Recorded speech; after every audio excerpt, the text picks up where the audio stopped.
Que tal, como estades? No capítulo 2 poñémolo foco nunha muller que rompeu moldes. Falamos de Isabel Ríos, militante comunista detida cando a súa home en Curtis en agosto do 36 por plantarlle cara aos golpistas.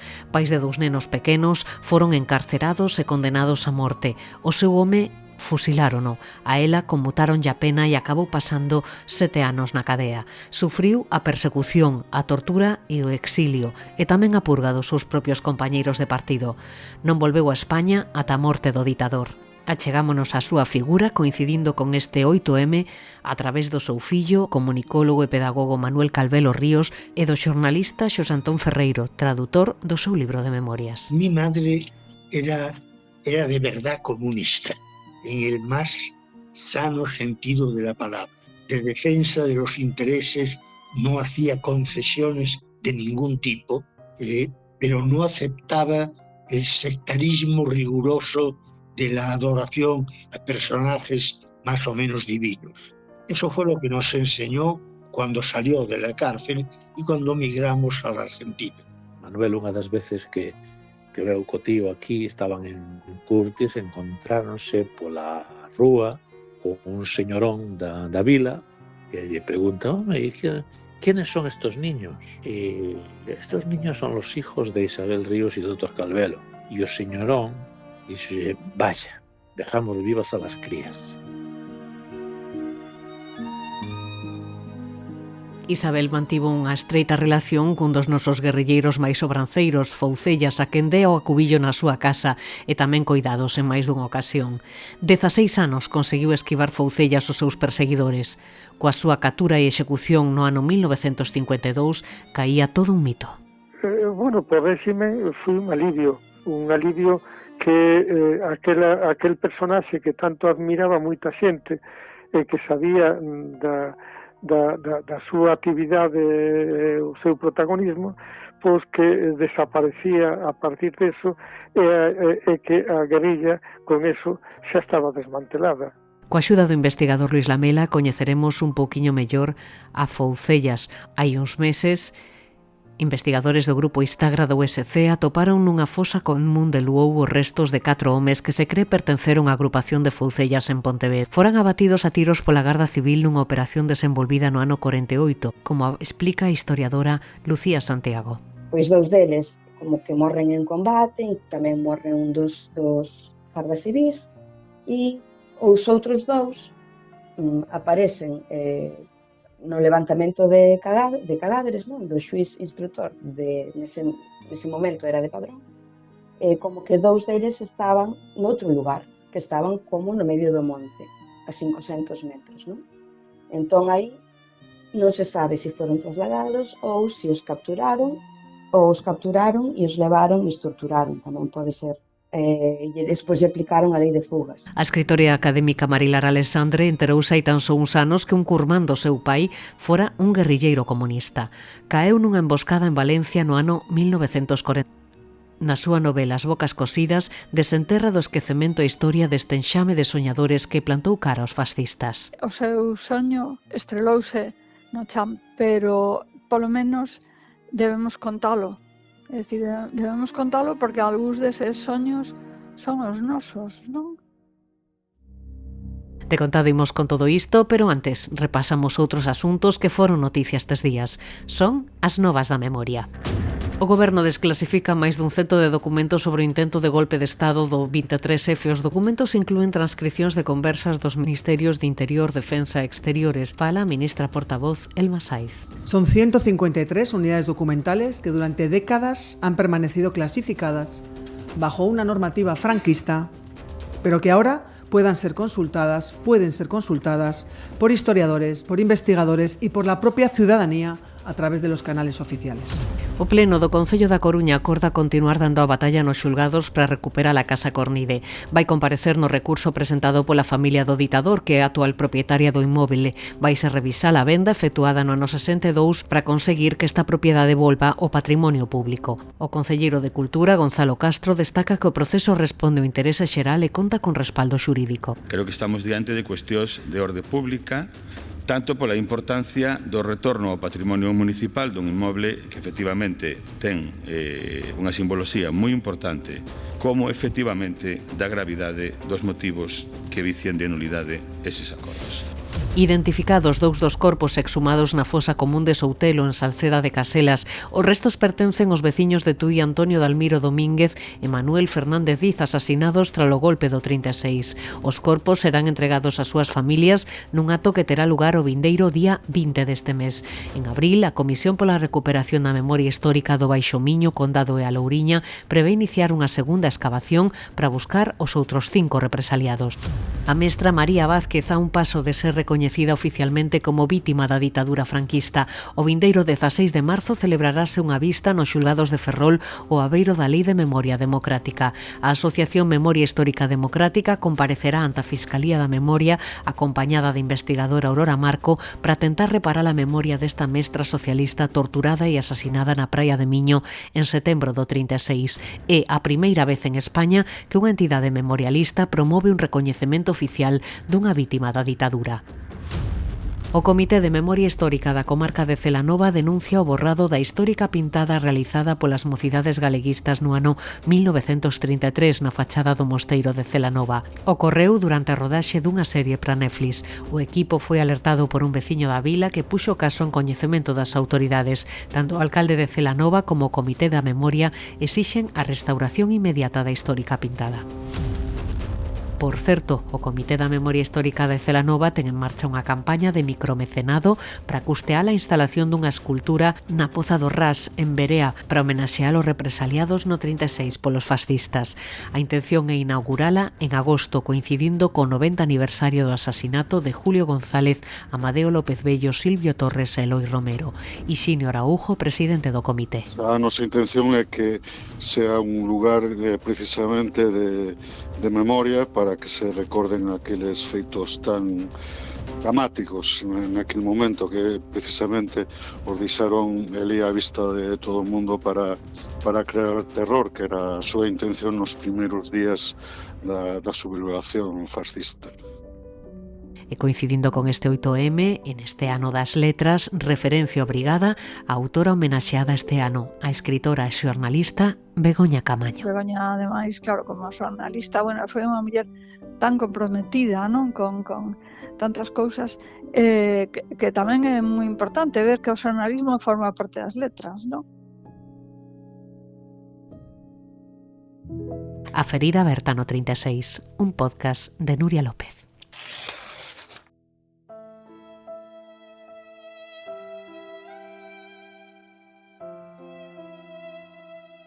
A protagonista da nosa primeira historia é a militante comunista de Curtis, Isabel Ríos, condenada a morte no 36 polo seu compromiso político.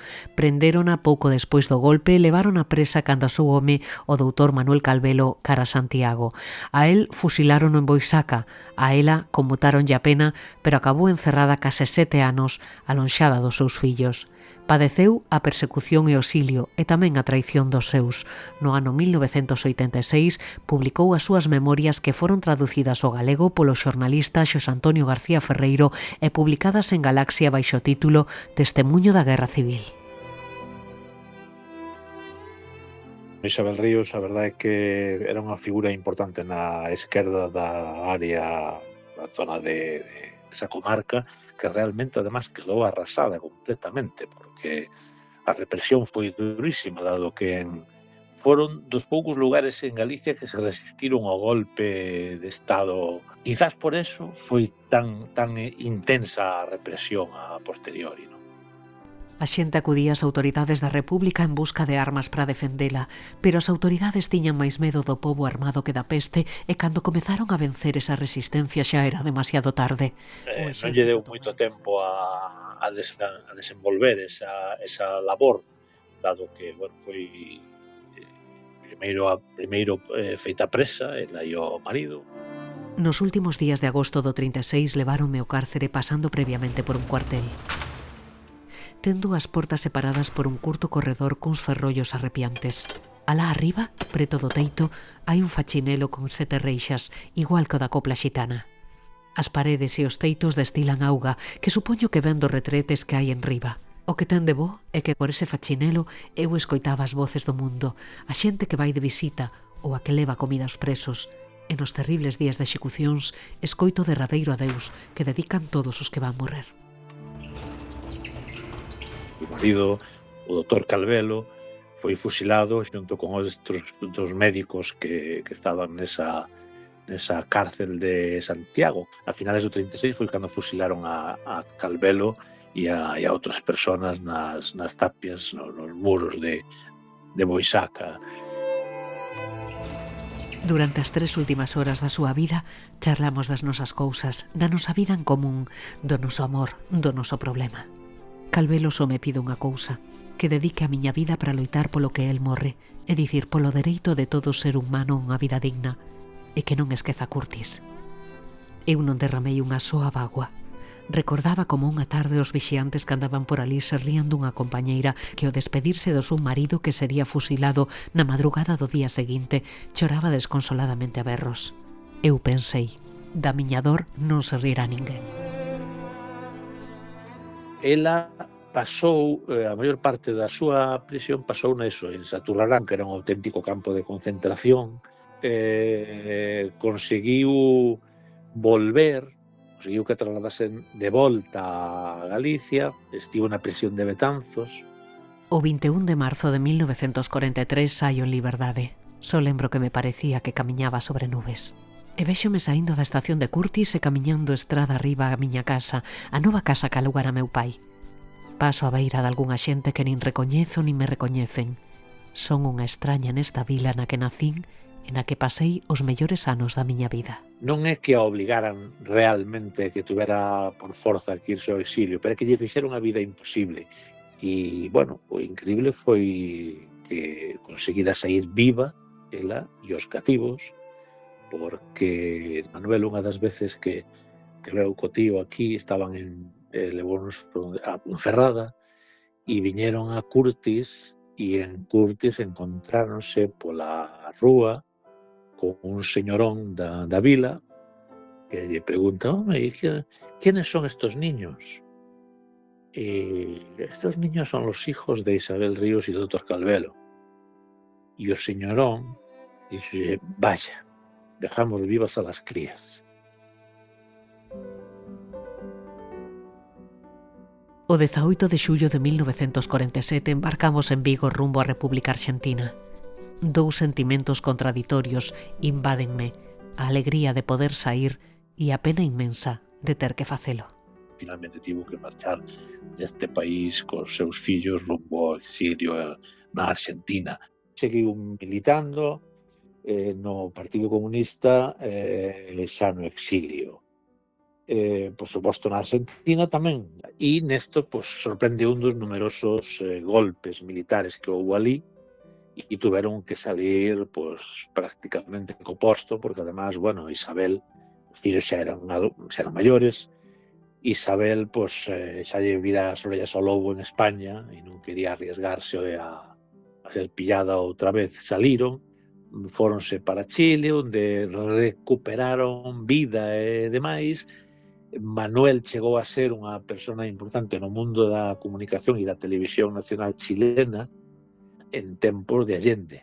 Co cal tamén vos podedes imaginar o que pasou cando Pinochet dá o seu golpe e teñen outra vez que salir por pies, non? Realmente a vida dos Calvelo está marcada, como di Manuel, polos uniformes, non? Síntome encantada de volver á miña terra, pero ao mesmo tempo sinto un enorme baleiro. Non encontro a ninguén dos compañeiros de entón. Teño a impresión de ser a única sobrevivente daqueles terribles tempos.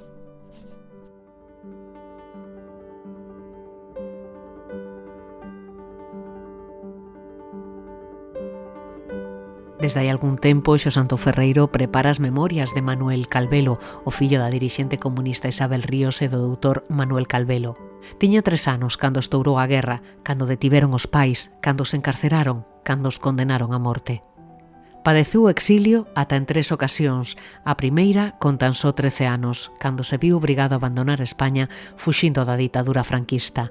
Pedagogo experto en comunicación social, as súas teorías sobre pedagogía masiva audiovisual recibiron o máis alto recoñecemento internacional. recibimos a Manuel Calvelo Ríos, el pediunos que fixéramos esta entrevista en castelán e así será. Manuel, bienvenido a Ferida Aberta no 36. Es un honor poder compartir este ratito con usted. Muy bien, muchas gracias, Nuria. Espero tus preguntas para saber qué es lo que te interesa.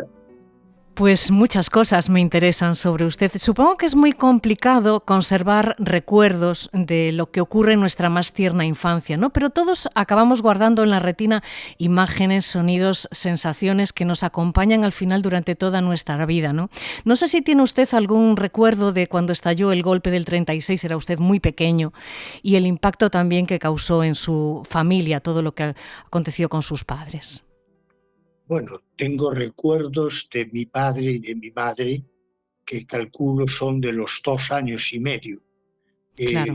De mi madre levantándome de la cama un día de feria en Curtis, el ruido de la feria afuera y unas cortinas rojas tapando la luz del día.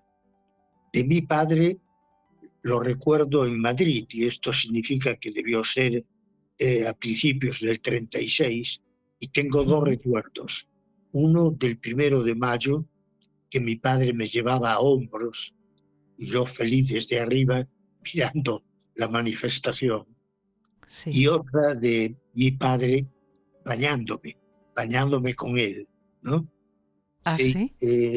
Mis padres siempre establecieron un contacto con la piel con nosotros, ¿no? Entiendo. Para ellos era importante que sintiéramos su contacto y nos sintiéramos próximos a ellos, ¿no? Esos son los recuerdos que guardo de ese entonces.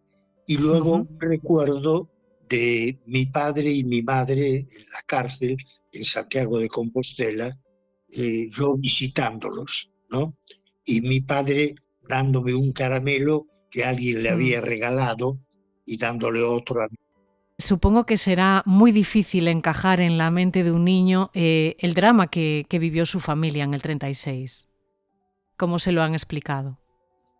No, fueron muy claros. Nos explicaron lo que pasaba, que habían sido condenados a muerte, que mi madre fue indultada el día antes del asesinato de mi padre, y hubo total claridad, porque además tenían que recomendarnos que no habláramos con nadie de nada.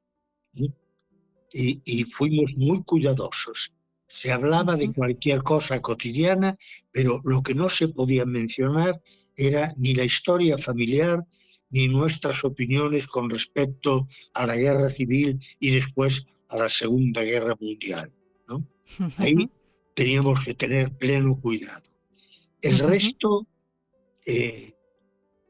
mira, recuerdo, leíamos desde chiquitos, no sé, mis tías se encargaron de enseñarnos a leer antes de ir a la escuela, y me acuerdo leyendo libros de Gregorio Marañón cuando tenía 7 años, ¿no? Fíjese. Era lo que había para leer. A sus padres los detuvieron en los primeros días, ¿no?, de la guerra por su militancia política. Unas personas muy comprometidas. Su madre Isabel fue quien constituyó la célula comunista de Curtis poco antes de la sublevación y los dos pagaron muy caro, muy duro por todo ello, ¿no? ¿Usted qué le tiene contado su madre sobre esos primeros años de militancia? Bueno, mi madre era de verdad comunista, no era estalinista y por eso la echaron del partido. Era comunista en el más sano sentido de la palabra, ¿no? De defensa de los intereses de la masa trabajadora, no hacía concesiones de ningún tipo, pero no aceptaba el sectarismo riguroso de la adoración a personajes más o menos divinos, ¿no? Eso fue lo que nos enseñó cuando salió de la cárcel y cuando migramos a la Argentina, ¿no? Era comunista, pero no era sectaria, no era obtusa, ¿no? Yo llegué a definir el sectarismo como la falta de inteligencia. Hay que recetar letanías porque no se sabe qué es lo que dice, ¿no? Y los sectarios son eso, gente que recita letanías al profeta más próximo o del que espera más cosas, ¿no? Sin entender ni siquiera qué es lo que está diciendo él, ¿no? Cierto. Los dos, como usted explicaba, fueron encarcelados, fueron condenados a muerte, aunque afortunadamente a su madre le conmutaron la pena. Y en su libro Testimonio de la Guerra Civil, su madre llega a decir una cosa que a mí me le llamó mucho la atención, ¿no? Que se sentía hasta un poco culpable, ¿no? Por el asesinato de su marido. Dice, yo fue quien le induje a meterse en política. Y aquí nos llevó. No sé si era real ese sentimiento de culpa, Manuel. Sí, se sentía, no culpa, pero sí responsabilidad, porque mi padre no militaba hasta que mi madre lo invitó a militar y él entendió las razones. De alguna manera, él como médico era comunista. En la zona, cuando iba de vacaciones, atendía a todo el que venía como médico sin cobrar un centavo, ¿no? Tú sabes que cuando volví y para sacar la versión gallega del libro de mi madre, hubo una reunión en Curtis y se me acercaron, muy multitudinaria además. Sí, y se acercaron dos hombres adultos que me dijeron, bueno, no te conocíamos, no conocíamos a tu madre, pero sabíamos de vosotros porque tu padre curó a mi madre y curó a mi padre, ¿no? Emocionados, ¿no? Claro. Mi padre es normal que se emocione. No solamente tenía una ideología, sino que la llevaba a la práctica en su profesión, ¿no? Ella en ese libro del que usted habla cuenta cómo fueron aquellos días de encierro en la prisión de Santiago a la que usted hacía referencia, ¿no? Y llama mucho la atención en su relato la valentía y sobre todo la entereza, ¿no? Con la que cuenta las condiciones de vida de prisión, la amenaza constante de la muerte que les andaba rondando a todos ellos. Me decía usted que guarda algún recuerdo, ¿no? de esa temporada en la que estuvieron ellos en la cárcel. Ella le contó después, siendo ya un poquito más mayor, cómo fue esa experiencia, primero en Santiago, después en Santurrarán. Sobre todo nos habló de la experiencia de Santurrarán, que fue mucho más larga que la de, Santiago. Fíjate, a ella la condenaron a muerte. El día antes de la ejecución le cambiaron, revisaron la pena. No sé, mi tía nos llevó a nosotros a Salamanca a ver a Miguel de Unamuno. Miguel de Unamuno había sido partidario de Franco, pero mi abuelo tenía un amigo que conocía a Unamuno, nos hizo el contacto y fuimos a ver a Unamuno. Yo me encontré con un anciano, ¿no? Yo era chico, tenía 4 años y medio, y me recuerdo un anciano apesadumbrado, encorvado, diciendo que desgraciadamente no podía hacer nada. Bueno, cuando le indultaron a mi madre, la condenaron a 30 años y un día. Este día hacía que le fuera imposible redimir pena trabajando. Y la enviaron casi de inmediato a Santurrarán, en Euskadi, cerca de San Sebastián. Sí. Y ahí estuvo 6 años y algo, 6 años y medio. Y solo pudimos ir a verla una vez, simplemente porque el viaje era demasiado caro. Y acuérdate que la estrategia de Franco era: los gallegos iban presos a Euskadi, los catalanes a Andalucía, los separarlos de sus familias. Destruir las unidades familiares. Los lazos. Resulta que, sin que mi madre pidiera nada, un día nos informa que le habían revisado el juicio y le habían cambiado la pena de 30 años y un día a 30 años. Con lo cual, ella, que había trabajado en el Ministerio de Hacienda y estaba ayudando en la prisión de monjas, ella llevaba la contabilidad porque sabía hacerlo y las monjas no, empezó a redimir pena. Esa revisión coincidió con la batalla de los soviéticos en Stalingrado. Ujú. Hubo otra revisión cuando los soviéticos ganaron la batalla de Orel-Kursk-Bielgorod y le bajaron la pena a 20 años, sin que mi madre lo pidiera, ¿no? Anda. Y cuando los soviéticos pasaron Berlín e invadieron Francia, le volvieron a revisar la pena y la condenaron a 10 años. Con lo que había trabajado, a los 7 años y medio salió. Y Pudo yo no estar puedo fuera. dejar de ligar los triunfos del ejército soviético con la historia penal de mi madre, ¿no? Entiendo. Sí. ¿Y qué huella dejaron en usted y también en su hermano este distanciamiento de su madre durante esos años tan importantes al final de la infancia, ¿no? Cuando uno se está formando? Bueno, mira, el hecho es que quedamos en manos de mis tías. Y mis tías conocían muy bien cómo pensaba mi madre y mi padre. Y nos educaron como suponían que ellos nos educarían. Por ejemplo, tuvimos que irnos de Curtis, fuimos a Ponferrada, ahí en la provincia de León, y todos los domingos íbamos al río a bañarnos. Y cuando volvíamos, en todos los pisos del edificio en que vivíamos se oían los alaridos de los niños a los cuales los golpeaban por haberse bañado en el río. A los únicos que no golpeaban era a nosotros. Mi tía, sabiendo que íbamos a ir al río, nos enseñó a nadar. Siempre nos trataron, te cuento la primera anécdota del colegio. A los 8 años empezamos a ir al colegio. Ya sabíamos leer, escribir, sumar, multiplicar. Habíamos estudiado, era casi un proceso osmótico. Pero hicimos lo que mis tíos supusieron que harían mis padres. Al tercer o cuarto día de colegio hubo un alboroto por alguna razón y el profesor nos colocó a todos en fila y nos pidió que extendiéramos la mano. Mi hermano y yo, el uno al lado del otro, extendimos la mano y vimos que el profesor empezaba por la fila golpeando con toda la fuerza con una regla. Entonces, el axioma pedagógico era la letra con sangre entra, ¿no? Ya. Bueno, mi hermano y yo nos miramos, nos dimos la vuelta y nos fuimos del colegio. Y tuvo que ir mi tía a explicarle al director del colegio que nosotros nunca habíamos sufrido castigo físico, que se nos explicaba lo que hacíamos bien y lo que hacíamos mal y se nos pedía que razonáramos, punto, ¿no?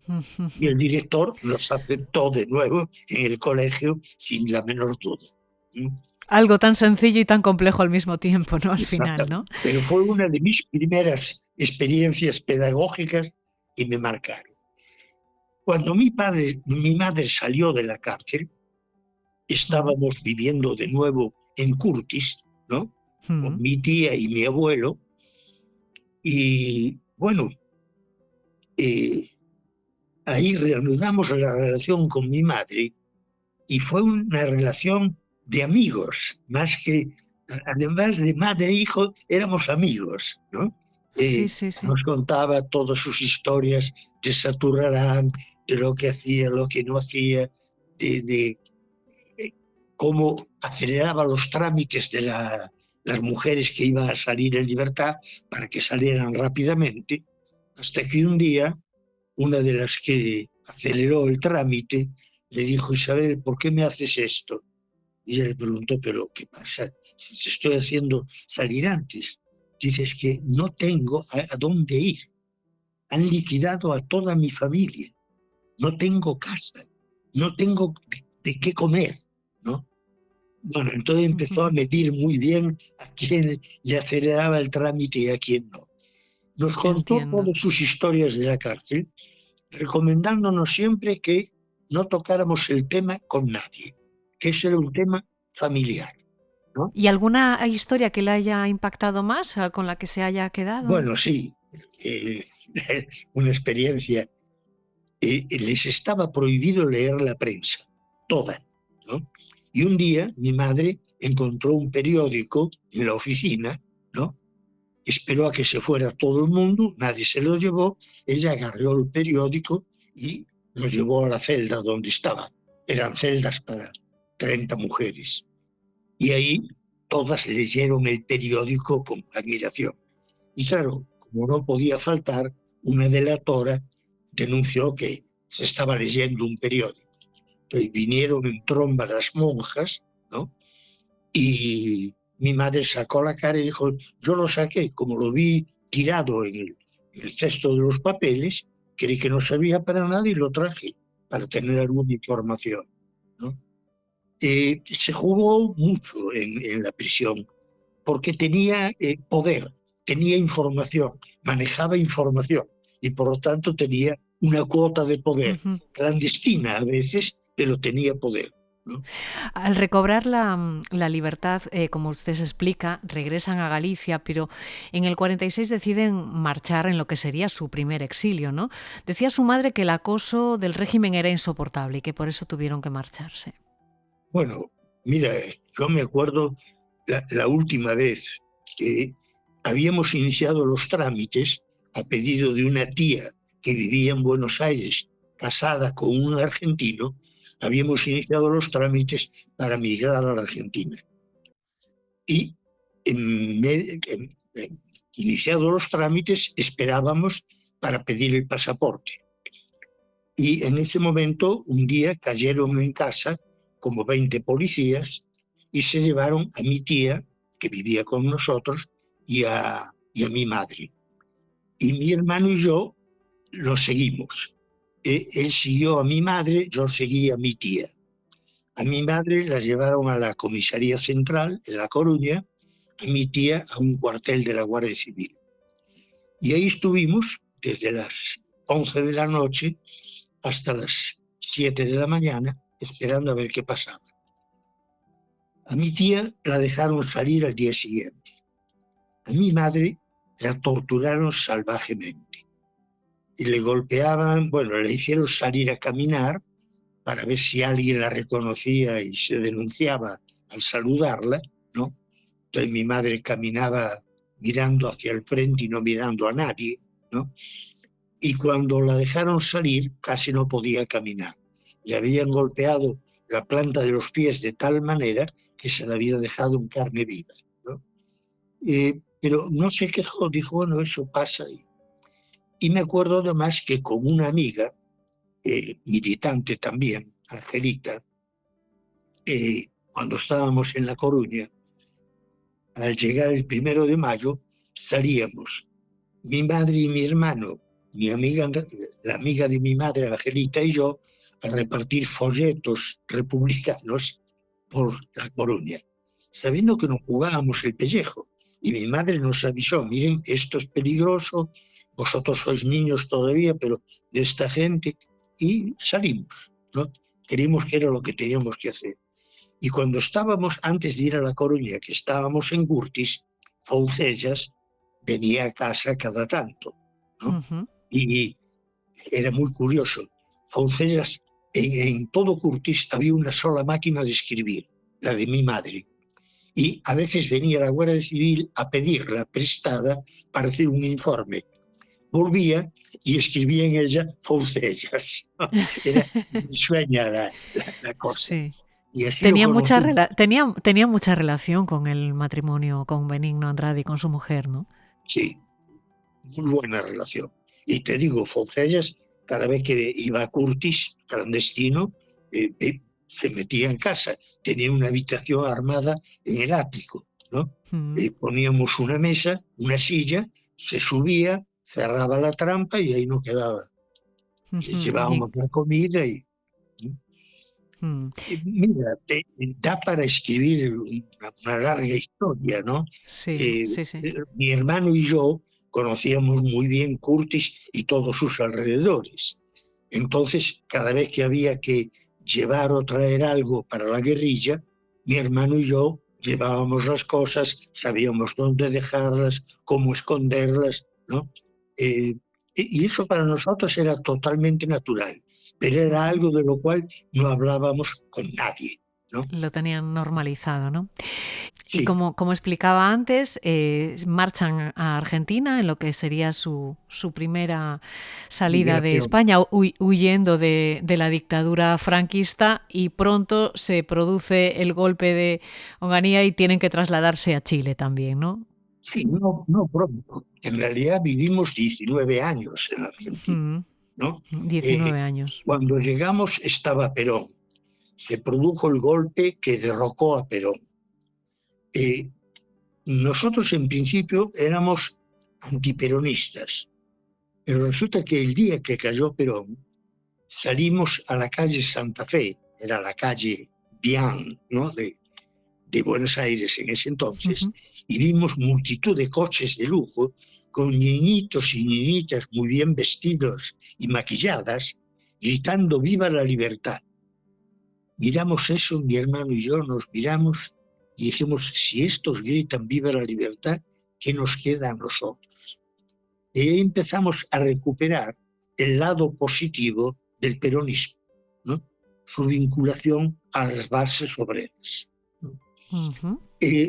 Ahí pudimos empezar a estudiar cuando cayó Perón, porque antes había que pedir el certificado de buena conducta, y a mi hermano y a mí no nos lo daban porque, bueno, yo militaba en la Juventud Comunista Argentina y me tomaron preso en una manifestación contra la guerra de Corea. Y bueno, me torturaron salvajemente y 6 meses después un compañero de trabajo fue a hacer el servicio militar, me escribió una carta hablando pestes del ejército y me volvieron a meter preso y me volvieron a torturar, ¿no? Pero esas son cosas de las cuales prefiero no acordarme, ¿no? Fue muy duro, fue salvaje. Ahí aprendí lo que era la bestialización de la gente, ¿no? Cómo se lleva a la gente a conductas totalmente irracionales, conductas que ningún animal tiene con otro de su especie, ¿no? Y bueno, cuando cayó Perón nos dieron el certificado de buena conducta y entramos a la Facultad de Ciencias Exactas y Naturales. Y ahí yo trabajaba en la Dirección General de Geología y Minería, era asistente de trabajos prácticos en una cátedra y trabajaba en el curso de ingreso. Y los profesores de geología, cada vez que tenían que dar una clase o así, Calvelo, por favor, puede dar la clase por mí. Y yo daba la clase hasta que un día llegó un nuevo director del curso de ingreso y me dijo, Calvelo, se va a llamar a concurso, quiero que se presente. Digo, pero yo soy alumno. Me dice, sí, pero está dando las clases. Si puede dar las clases, me presenté, gané el concurso y era profesor en el curso de ingreso. Hasta que un día me llamó el decano y me dijo, mire, Calvelo, usted viene molestando mucho desde hace rato en el consejo, viene un equipo de televisión educativa. Se ha formado un grupo con el doctor tal de matemáticas, el doctor tal de biología, doctor tal de física, doctor tal de química, todos los doctores, y por geología quería que estuviera yo en ese grupo. Yo le dije que yo no tenía televisión, no veía televisión, no me gustaba la televisión, y él me dijo, no le estoy haciendo una consulta, le estoy dando una orden. Porque lleva 4 meses en el consejo molestando con que no... Bueno, ahora viene un equipo que nos donó la Fundación Ford, usted va a estar ahí. Me metí a trabajar y fui el único que descubrió el potencial educativo de los medios audiovisuales. Traer lo lejano para clases de geografía, ¿no? Y además lograr el mejor curso, con los mejores contenidos, el mejor tratamiento pedagógico para todos, por igual. Era democratizar la enseñanza. Y esa trayectoria que empezó en Argentina, luego la continuaría en Chile, ¿no? Una vez que tuvo que marchar del país, ¿no? Al producirse Cuando Onganía dio el golpe, en el 66, yo había viajado a China a hacer una exposición en el Coloquio de Física de Pekín, una exposición sobre uso de medios masivos en la educación en ciencias básicas. Hice la exposición y luego los chinos me invitaron a hacer un recorrido de 40 días por el interior de China, un viaje maravilloso. Volví y de ahí fui a Francia y de Francia a Inglaterra, donde el British Council me había invitado a visitar todos los centros de televisión educativa universitarios que había en Inglaterra. Ahí empecé a cambiar. Dejé de hablar de televisión educativa. Y bueno, la Fundación Ford hizo una operación de rescate de los grupos de trabajo, mandó grupos a Francia, a Italia, a Alemania, a Siria, al Líbano, a Perú, a Chile, a Venezuela, a México. Y a mí me pidieron que recorriera América Latina para ver en qué país se podía repetir la experiencia. Y cuando llegué a Chile, me encontré con que en Chile, por ley, solo podían tener emisoras de televisión las universidades. Y dije, este es el lugar. Y decidí quedarme en Chile. Aquí en Chile empecé a trabajar para el Ministerio de Educación, pero a los 8 o 9 meses empezó el proceso de creación de Televisión Nacional de Chile. Lo cierto es que desarrolló una carrera brillante como comunicador, como pedagogo, explorando las potencialidades pedagógicas de la comunicación, ¿no? Para conseguir ese cambio social tan importante y hacernos avanzar también como comunidad. Y ha tenido todo tipo de reconocimientos del más alto nivel a lo largo de toda su carrera. Yo no sé, Manuel, si sigue creyendo hoy en día en la potencialidad de los medios para cambiar las cosas, teniendo en cuenta el contexto que tenemos, ¿no? Con unos medios tan devaluados, la irrupción de redes sociales que contribuyen más muchas veces a desinformar y a manipular que a avanzar democráticamente. ¿Cómo ve usted el modelo actual? Mira, Nuria, por un lado no puedo olvidar que en un momento Platón rechazó la escritura porque dijo que si ponemos todo por escrito, el hombre va a perder la memoria. Ya en ese entonces una irrupción tecnológica chocaba con una ideología vigente. Yo estoy peleando en este momento para reivindicar lo mejor que tienen las nuevas tecnologías y rechazar el mal uso que se les está dando. Yo dicto el curso de comunicación para el cambio social, que es fundamentalmente comunicación científica, comunicación pedagógica y comunicación para la organización participativa. Y lo primero que les digo a los muchachos, a las chicas, es que no confundan medios masivos con medios de comunicación. La comunicación es compartir. Y formalicé, en lugar del modelo emisor, medio, receptor, formalicé un modelo interlocutor, mensaje, interlocutor. Y eso es lo que les enseño a las chicas y a los muchachos, además de enseñarles la superioridad de la mujer sobre el hombre. Y además lo que enseño, Nuria, es lo que llamo saber, integración de elementos de la sabiduría tradicional con elementos de ciencia contemporánea. Es decir, trato de recuperar el respeto por la sabiduría que tienen nuestros aborígenes, nuestros pueblos nativos y nuestra población rural en general, que la ciudad está perdiendo. Ya. Manuel, este año se cumplen 90 años del inicio de la Guerra de España y estamos observando con muchísima preocupación la proliferación de mensajes negacionistas en los que, bueno, se pone en duda la masacre perpetrada por los fascistas aquí en Galicia, en el resto de España también, esos asesinatos cometidos por un régimen que extendió el terror por todo el país. Usted lo vivió, lo sufrió en sus propias carnes. Yo no sé qué le diría a aquellos que dicen que con Franco se vive mejor. Mira, el hambre que nosotros pasamos en Galicia y en León fue tremendo. Pasábamos periodos de 3 a 6 meses comiendo solamente garbanzos cocinados con un poco de cebolla. Pasamos hambre directamente y esa hambre la pasó mucha gente porque Franco ganó su permanencia en el poder pasando todo lo que España producía primero a la Alemania nazi y luego a la Inglaterra democrática. Se pasó mucha hambre.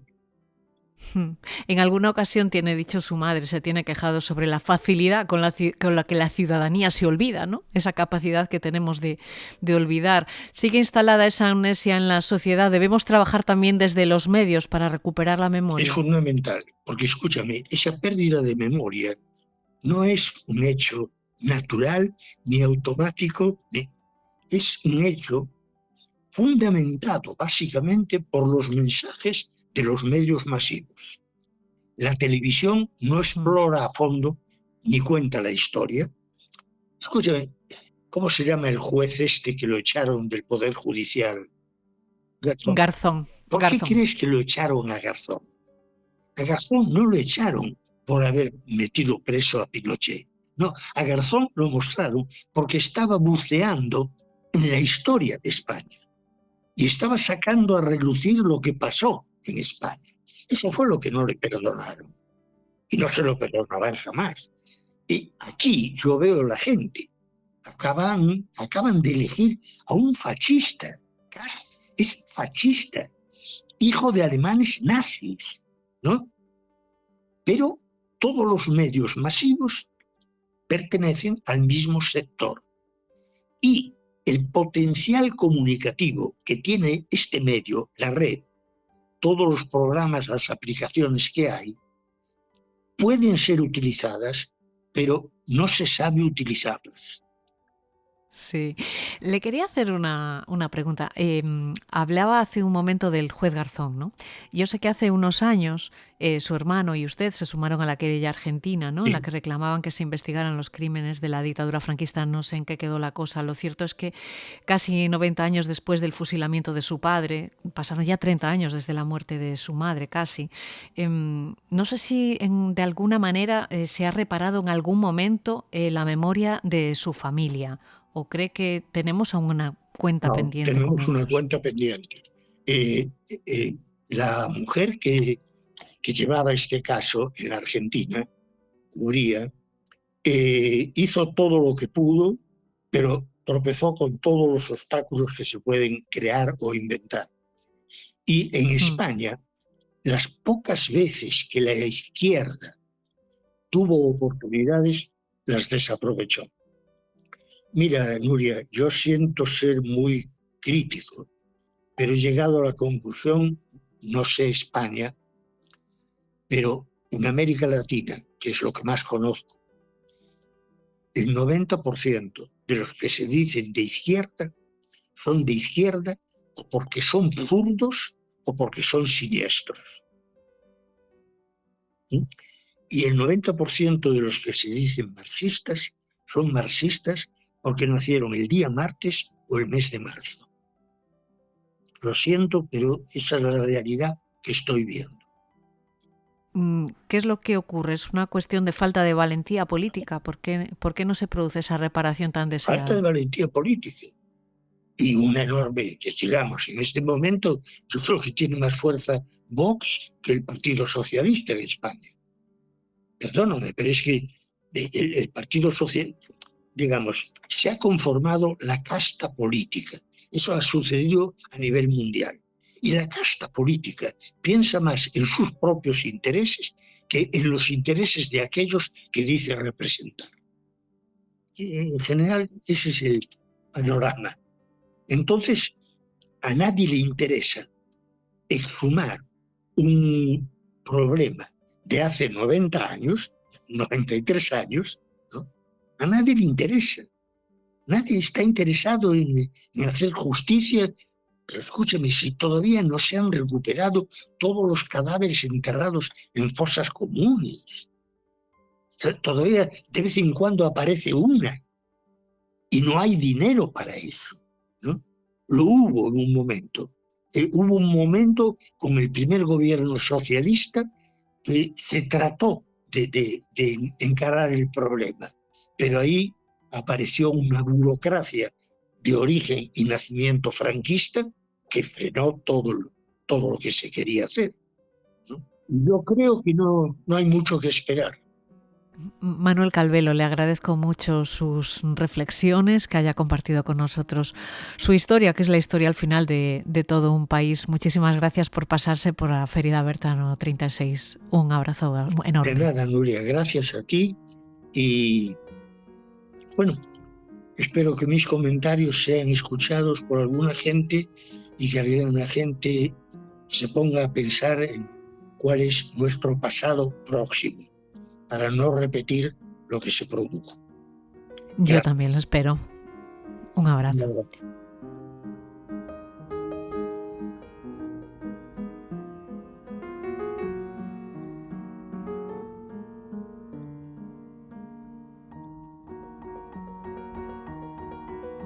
En máis dunha ocasión, Isabel Ríos deu a cubillo na súa casa a un dos nosos guerrilleiros máis coñecidos, a Benigno Andrade, Foucellas. Queremos coñecelo un pouco mellor coa axuda do investigador Luís Lamela, autor, entre outros moitos traballos, dunha completa biografía publicada hai máis de 30 anos por Edicións do Castro e tamén do ensaio A loita dos perdedores, razón e xénese da guerrilla antifranquista, editado hai algo máis de 2 anos por Laio Ben. Luís Lamela, moi boas e moitas grazas por pasarse de novo por aquí. Hola, boas tardes, a túa disposición. Pois queríamos intentar coñecer un poquinho mellor a Benigno Andrade, aquel home que nacera en Mesía no 1908 naquela aldea de Foucellas, daí o seu apodo, non supoño. Pero sí, hai dous lugares quizáis destacados na súa biografía, estamos falando de Favero e de Curtis, e dunha familia tamén, non? Os Calvelo Ríos, que fixo despertar quizáis del esa enquedanza política e sindical que acabaría desenvolvendo, non? Sí. Bueno, non solamente ele, sino que a situación da República fixo a moitísimas xentes despertar para defender, digamos, posicións que antes non existía. Claro, porque de feito Benigno acode o chamado do alcalde de Curtis cando os sublevados se levantaron na Coruña, non? En xullo do 36. El viaxaba nun deses convois, non? Que parten cara ao goberno civil para intentar defender a legalidade republicana, non? Sí, el participou nese traslado, pero non pasou digamos, daqui do Puente Pasaxe. El tivo que dar media volta, pero supuxo quizáis o inicio dunha persecución, non? Que se prolongaría durante 16 anos, porque foron a por el por esa implicación, non? Sí, el de alguna forma sabía o que lle podía pasar si o detivesen a Guardia Civil ou os falanxistas.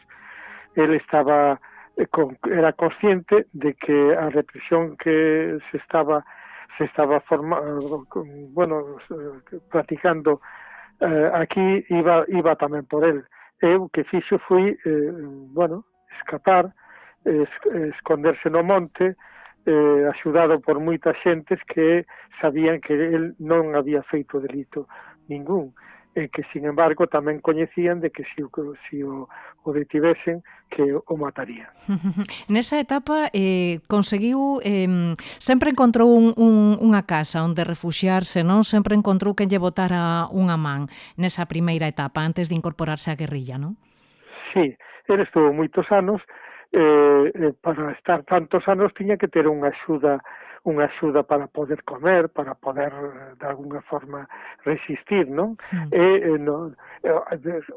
Inda que estaba no monte, era eso de estar no monte non quería decir que estuvesen todo o tempo a intemperie, sino que tiñan moitas casas de familiares ou de amigos ou de xente que coincidía con ela ideolóxicamente que lles axudaba, que os protegía nas súas casas e dabanlle de alguna forma axuda para resistir. Esa axuda que lle daban era por convicción ou por medo a represalias, Luís?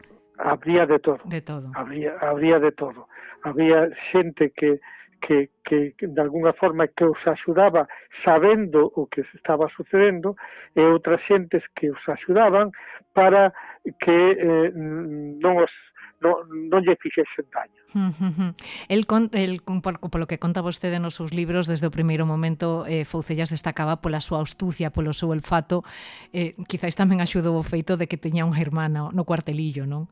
E que lle daba información. Sí, era unha hermán que, o sea, unha persona que tiña vinculación familiar con él que de alguna forma que non era definitiva, pero sí que lle avisaba por donde podían actuar as forzas de orden público que perseguía, ¿no? Eso e outras moitas cousas pois foron alargando a súa estancia, entre comillas, no monte, hasta que se vio obligado en un momento determinado, por las circunstancias, integrarse nas partidas que se empezaban a formar para loitar contra os represores que non terminaban de perseguilos. El, nesa primeira etapa, cando iba escapado, estuvo enfermo, non? Tamén, tivo que esconderse, estuvo non? enfermo, pero estuvo en casas que de alguna forma lle axudaron a sair adiante. E pouco a pouco a súa zona foi medrando, non? Foi medrando e mesmo atribuían accións que nin sequera cometera el, non? Claro, el consideraron a xente que as súas comentarios, que as súas, de alguna forma, pensaban de que el que actuaba en todas accións que había no monte, non? E non, ele era unha persona que, si ben se sumou a algunhas personas para facer algunha multa que lle chamaban eles para poder sobrevivir, non debía ser moi moi beligerante e pasaba tamén desapercibido en moitos momentos e en outros os acusaban de todos os males que existían, que aparecían no monte, non? Ata o punto de que Foucellas chegou a ser casi sinónimo de guerrilleiro, non? De fuxido. No, todos os que estaban no monte recibían a denominación de os Foucellas, non? O sea, non había un individuo solo, sino que para eles había moitos, dos que eran guerrilleros e dos que eran rateros, porque había tamén moita actividade de xente que aproveitaban as circunstancias para asaltar casas ou personas. Claro, chámame moito a atención unha reflexión que deixa vostede en algúns dos seus traballos, precisamente sobre iso, non? Sobre a imaxe de Foucellas, porque era unha imaxe tamén que contribuiu a construir o propio réxime, non? Porque era unha forma como de minimizar o alcance desa organización e responsabilizar como a un delincuente, como un raterillo do que estaba ocorrendo, non? Eso foi un general, o sea, de alguna forma os que estaban no poder querían visibilizar a xente do monte como xente que de mal vivir, xente del cando o que estaba facendo de alguna forma despois de cando entrou a guerrilla en funcionamento foi formar unha organización para máis que loitar contra o franquismo pois salvarse a sí mismos, tratar de loitar contra aqueles que os perseguían, que era a Guardia Civil, que de alguna forma, tiñan que vivir e tiñan que facer sancións económicas para poder organizarse no monte e defenderse. Claro, el entra no movemento guerrilleiro da man de Manuel Ponte, non? Sí, aí o entrar o Manuel Ponte quixo que controlar controlar toda a guerrilla, que non houvese xente que estuvese no monte e non apoyarse a guerrilla. Bueno, de alguna forma falaron cos que estaban no monte desde facía moitos anos desde o comenzo da sublevación, querían que non houvese xente aislada que lle pudese facer daño. Pero encaixou el dentro desa organización? Sí, encaixou ben. Tuvo algunhas, digamos, algún momento que de actuacións que non gustaron, pero bueno, el se integrou e tanto así que finalmente o enviaron, destinaron con unha partida de guerrilleiros a provincia de Pontevedra, e el foi como responsable desa partida, con lo cual concederonlle de alguna forma unha valía que tiña.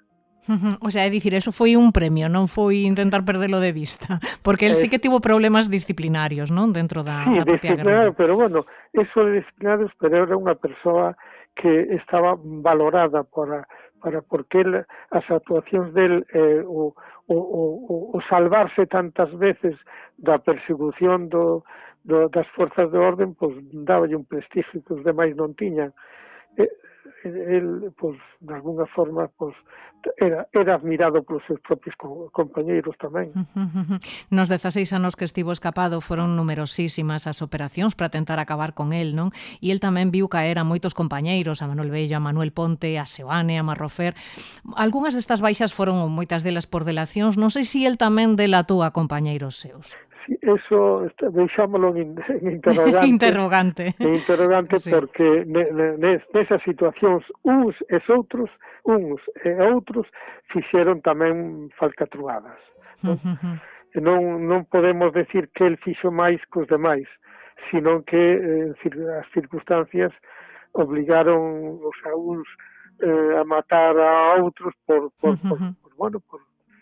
certas cousas que puderon pasar entre eles. El, dentro como responsable da agrupación de Pontevedra, non estivo demasiado tempo, non? Porque pronto foi a emboscada aquela de Luou que supuxo fin a toda unha etapa, non? E o seu regreso a Coruña, non? Sí, aí foi o final del en Luou, aí foi o final del, porque despois retirouse, tardou en volver a participar na organización, pero pouco a pouco empezou a retirarse porque a persecución tamén era moi forte, e xa non a organización que tiñan eles creada, pois xa non tiña forza para iniciativas contra os perseguidores. Claro, porque despois ao pouco tempo xa sería cando o Partido Comunista decidiu abandonar a loita armada, non?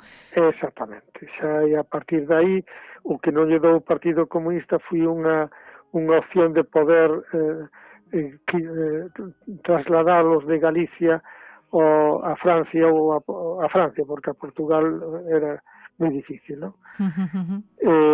Bueno, eso foi o que os levou a unha forma de estar inactivos hasta que ao final foron caendo polas delacións dos propios personaxes que os protexían. Supoño que esa segunda etapa na que regresou a Coruña despois do abandono da loita armada por parte do PC, seríalle tamén máis complicado tamén encontrar a Cubillo, non? Porque supoño que tamén un pouco como consecuencia dese acoso da Garda Civil e como consecuencia tamén da violencia das accións da propia guerrilla, tamén adelgazaría a rede de enlaces desa primeira etapa, non? Esa rede de apoio. Sí, fui adelgazando progresivamente, porque o que estaba no monte tiña armas na man para poder matarse si os atacaba, non? Pero pouco a pouco foron perdendo ese apoio que tiñan porque os enlaces empezaron con medo, empezaron tamén a denunciar os guerrilleiros, foron caendo pouco a pouco. Como conreu con outros compañeiros seus, tamén os golpistas tomaron represalias contra a súa familia, non? A súa primeira muller foi detida nos anos principios dos 40, encarcerada. Desterrada tamén a Valladolid. Bueno, deso, pouco a pouco, de unha forma que quizá non se apreciaba nos primeiros tempos, pero empezaron a cortarlle as raíces que tiñan cos seus enlaces, non? E iso levou a que os denunciasen e os fosen cazando pouco a pouco. Foucellas caeu no 52. Como foi esa operación? Como capturaron? Bueno, hubo un xente que o denunciou, xente de Curtis, que denunciou o seu escondite, aí fixeron despois a Guardia Civil fixo unha operación para cazalo,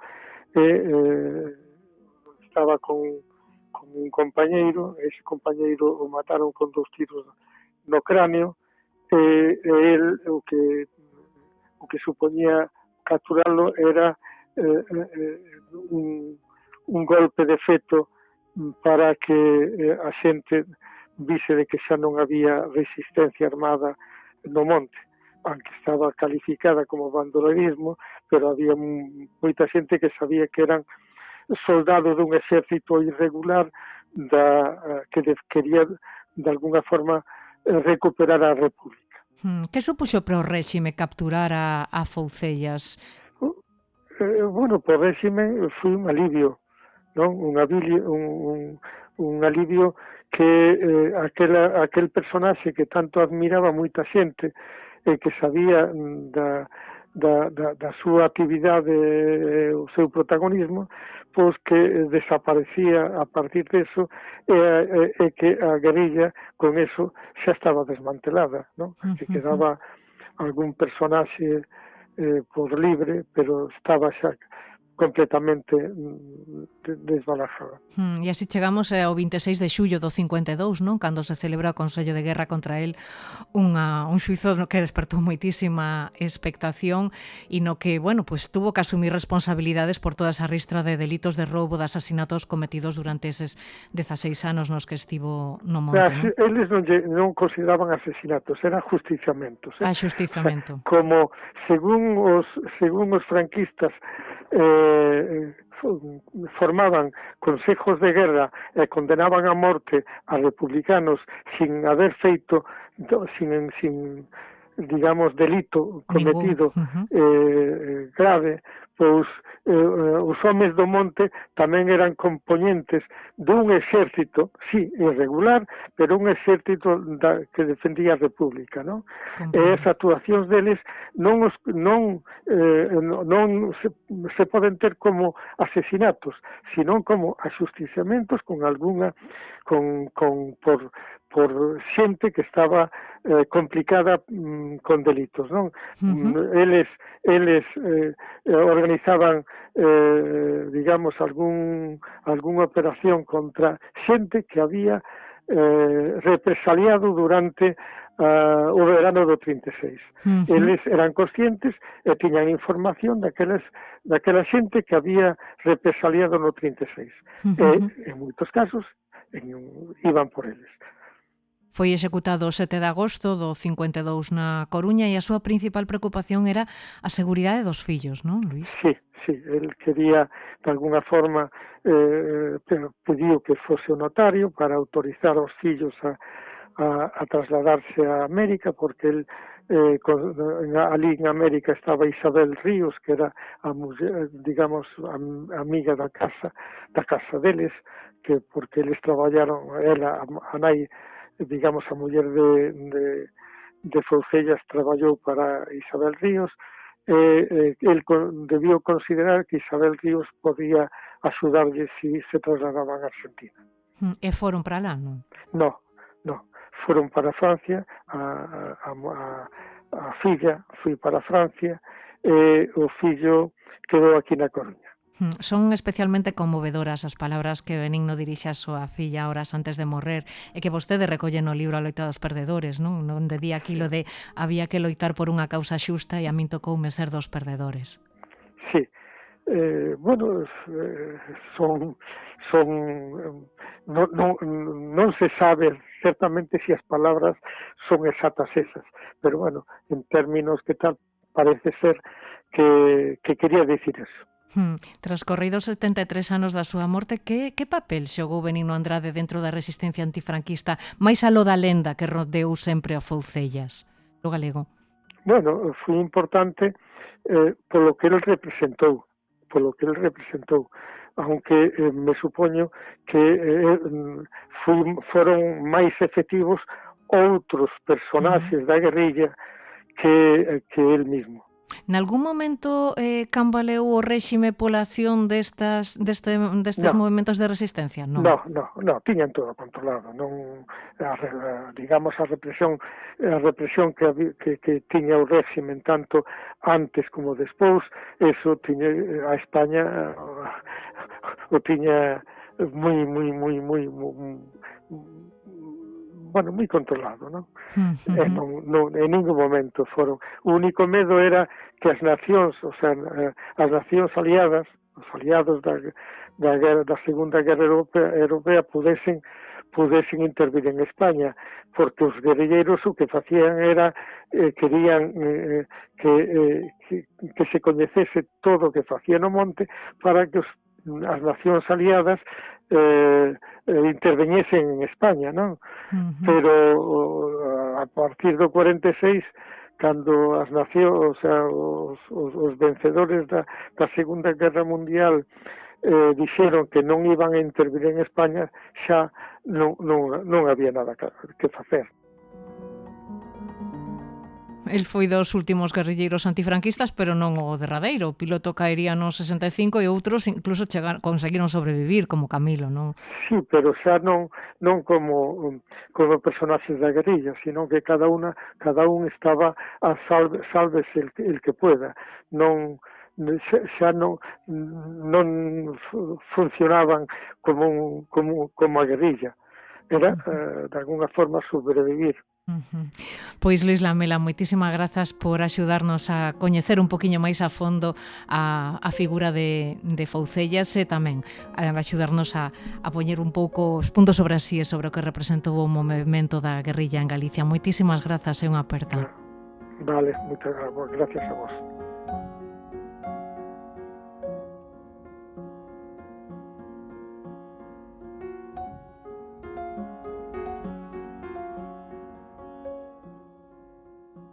En novembro pasado, os membros do grupo Istagra do USC localizaron nunha fosa de Luou os restos de 4 homes que se cre son 4 guerrilleiros antifranquistas da agrupación de Benigno Andrade.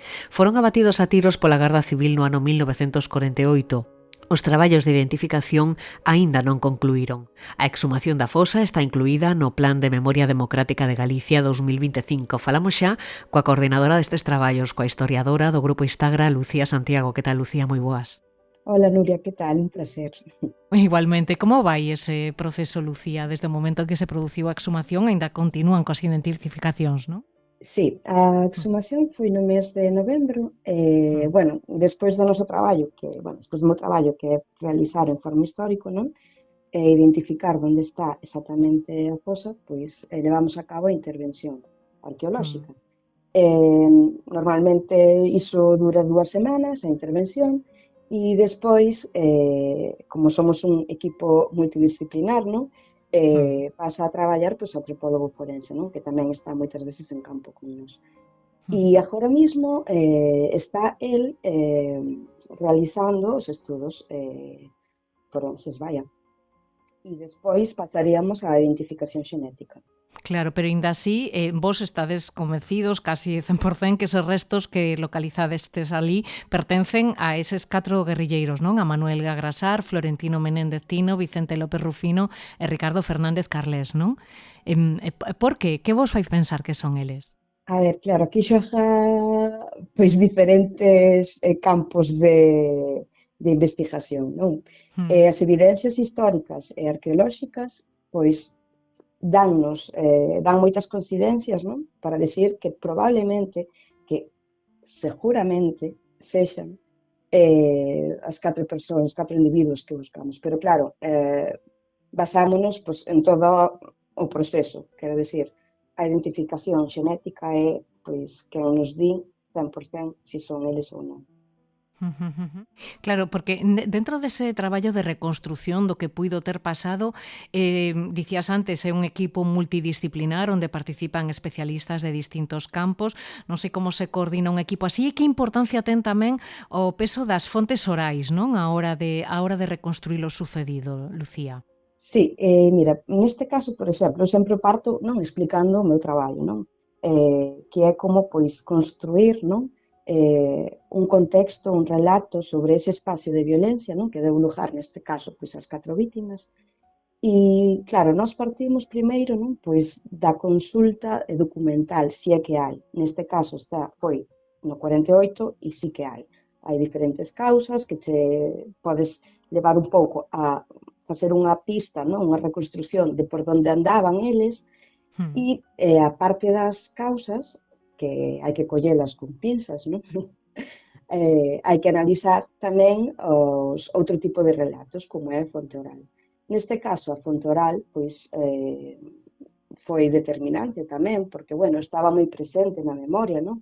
Ao final foi, pois, un feito moi sonado, incluso, en certa maneira, romantizado, non? A batalla de Luou lle chamaban, non?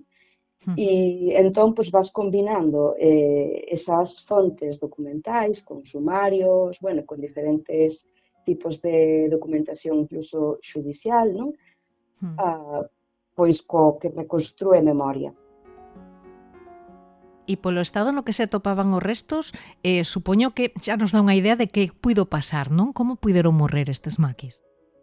Claro, pois foi moi curioso porque durante a consulta e análise de todas estas fontes fomos pois debullando, non? Como dixo, fomos debullando a información e partimos desas causas instruídas contra, bueno, neste caso, a Benigno Andrade, pois ellas e José Ramuñán, que foron os únicos superviventes, e vamos vendo, non? Que o recollido no sumario pois iban explicando, de certa maneira, como foi ese espacio, como deu lugar esas 4 vítimas, non? Entón, na causa constaba, por exemplo, que o capitán da Garda Civil da 8ª compañía, Nemesio Portal Aparicio, pois levaba facendo unha batida polos montes situados entre Santiago, Padrón e Pontevea, non?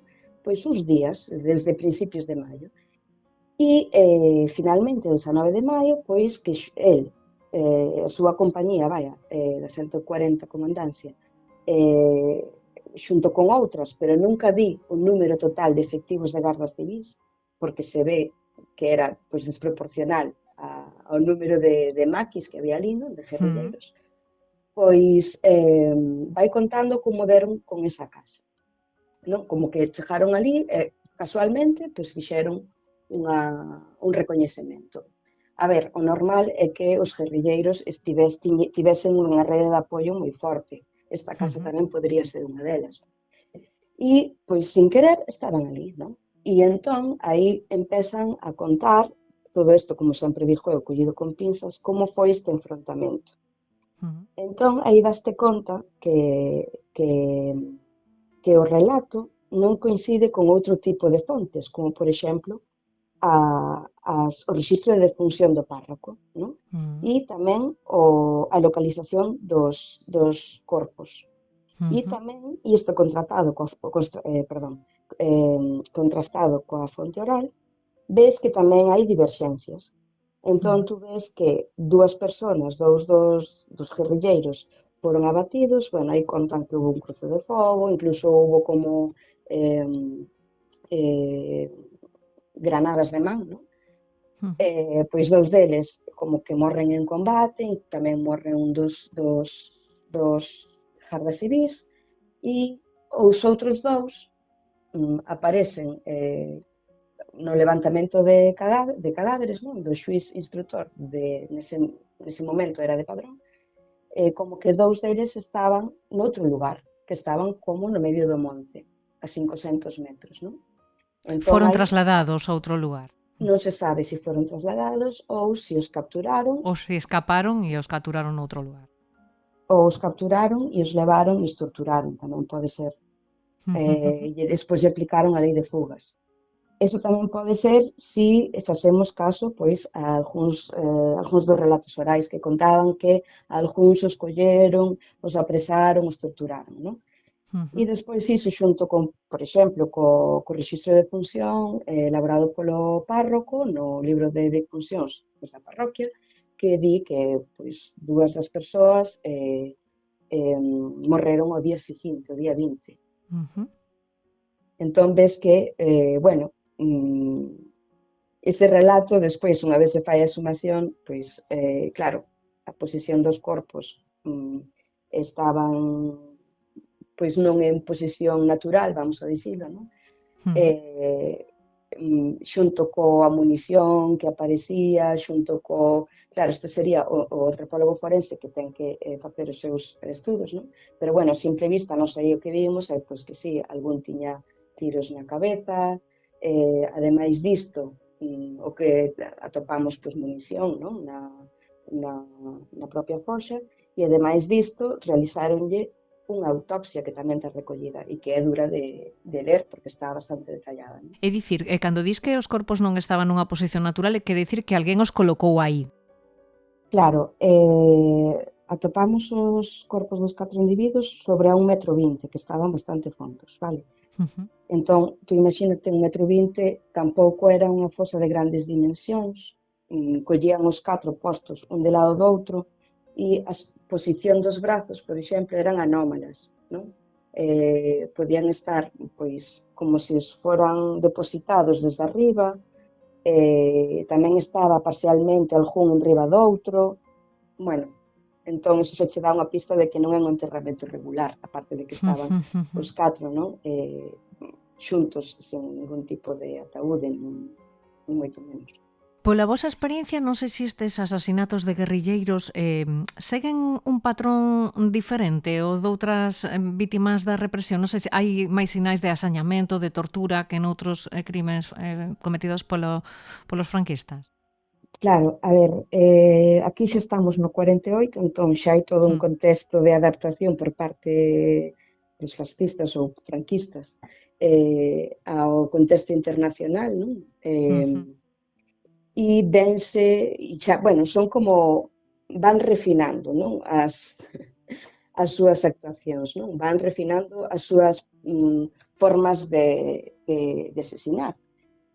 Por exemplo, contame. Sí, nesta época, pois é unha época na que a guerrilla, no 47, 48, sobre todo no 47, caracterizábase pola súa intensificación das accións armadas, non? Era, bueno, era en coherencia coa liña marcada polo PCE tamén, non?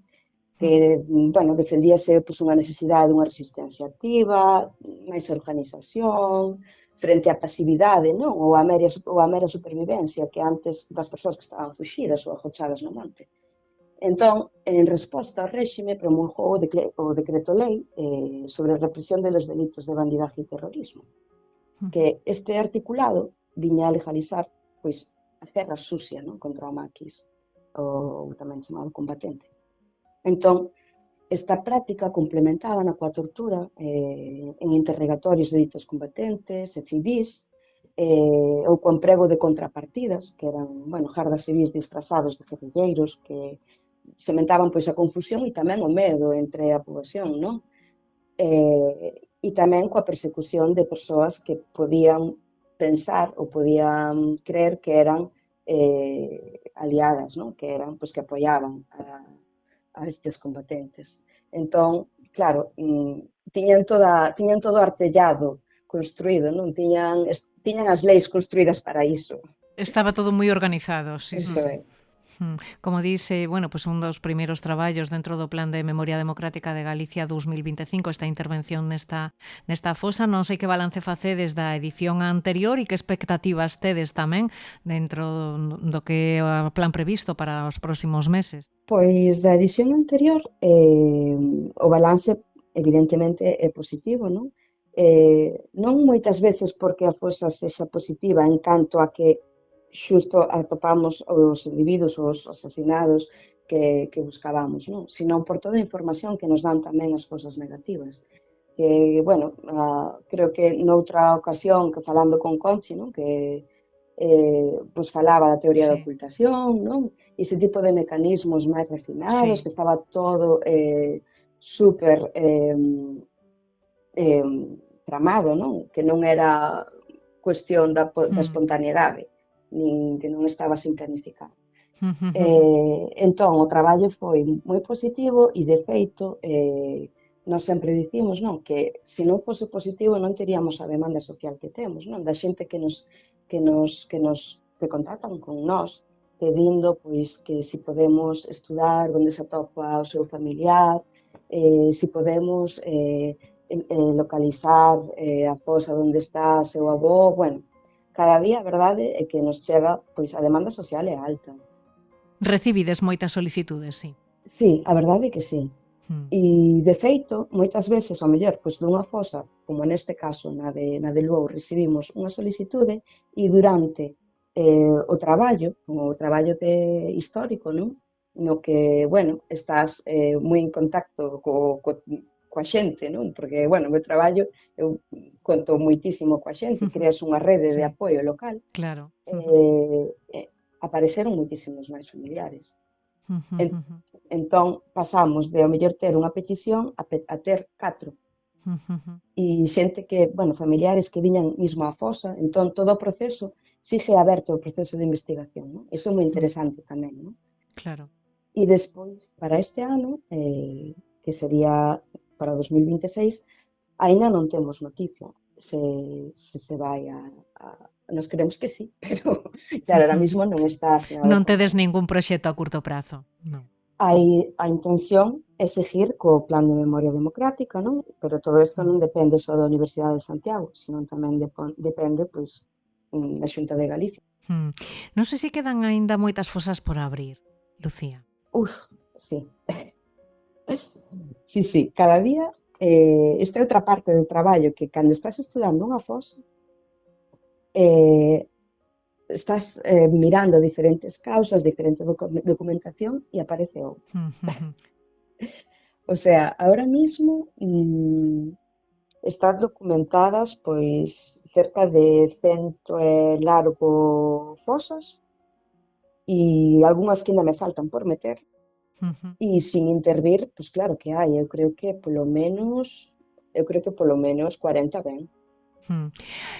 Sempre hai algún sector da sociedade que di, bueno, pois non se deben remover este tipo de cuestións, para que seguir removendo no pasado, pero por que é importante profundizar e reconstruir o que pasou, Lucía?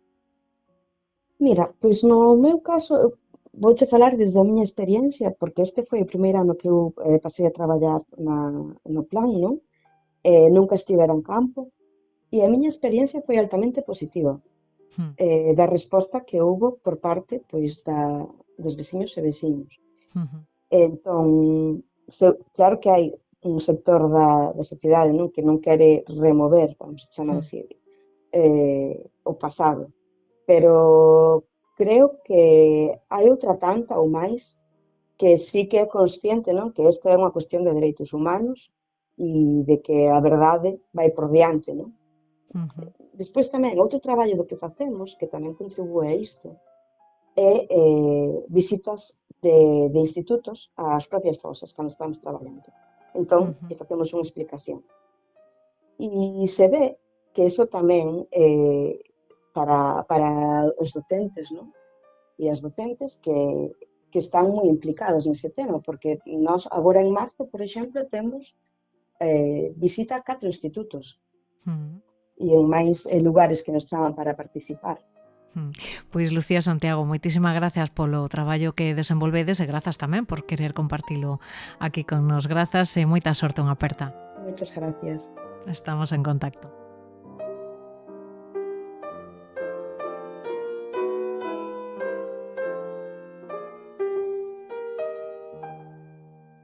A nosa seguinte convidada tardou décadas en saber que na súa propia familia había un guerrilleiro comunista represaliado polos fascistas. Enterouse case por casualidade, cando contactaron co pai para identificar os restos dun curmán seu que permanecían soterrados nunha fosa común en Valencia.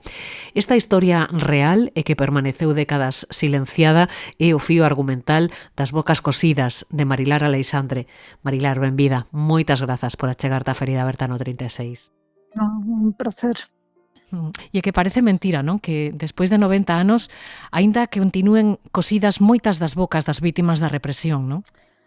Claro, pero é que foi o terror, non? O que coseu as bocas das persoas, especialmente dos vencidos e das vencidas, pero incluso tamén de xente pois que digamos que pertencían, non pertencían aos vencidos. Entón foi todo ese sentimento, todo isto de cousas das que non se podía falar pois en moitas familias, pero nunca pensas que na túa tamén.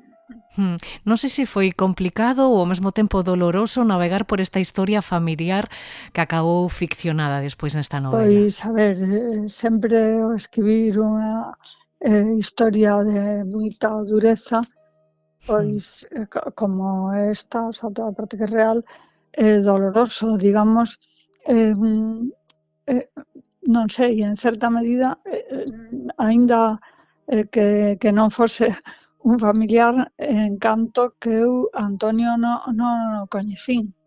É dicir, claro, el, bueno, mataron e non soubemos nada dela até 2010, mataron no 47, e eu de nena coñecín ao seu pai, irmán da miña avó, e a súa irmá máis nova, que vivía en Madrid e era, pois, non sei, algo como señora de compañía, pero é que nin sabíamos que existía, é que nin sabíamos que o noso tío tivera 6 fillos e non a que coñecíamos. É increíble.